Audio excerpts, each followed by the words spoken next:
injured and taken to various hospitals.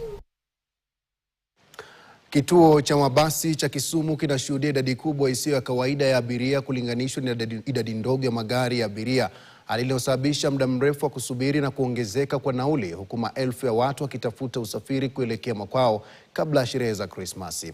Wasafiri walieleza kero zao kuhusu ucheleweshwaji, ongezeko la nauli. Mmoja wao, Agai Ogongo, aliyekuwa akisafiri kutoka Kisumu kuelekea Bungoma, alisema alikuwa amesubiri kwa zaidi ya saa 5 licha ya kwamba alikuwa tayari amenunua tiketi. Aidha, dereva wa matatu Peter Opicho anayefanya kazi kwenye barabara ya Kisumu Bungoma alisema kwamba ongezeko la abiria lilianza mapema Jumanne asubuhi.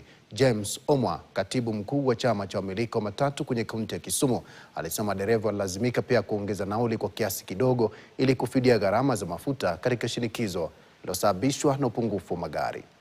Kwa na watu watatu nimelipa 1200 ya kwenda Western, but by the end of the day unajua gari hazipatikani kwa urahisi, so lazima utumie njia nyingine kando ndio uweze kupata tiketi kwa urahisi. Watu wengi wameamua kwenda nyumbani, wanaona maisha yao imekuwa ngumu.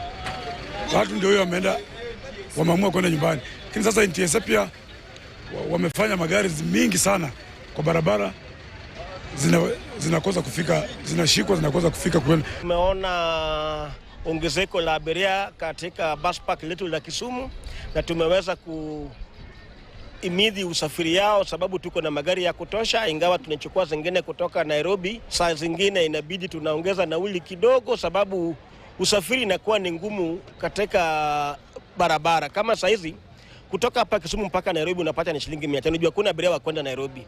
Kutoka Busia kuja hapa Kisumu gari nakimbia bure. Sasa ikifika hapa sababu watu ni wengi inabidi tuongeze nauli kidogo ili tusipoteze sana kwa mafuta.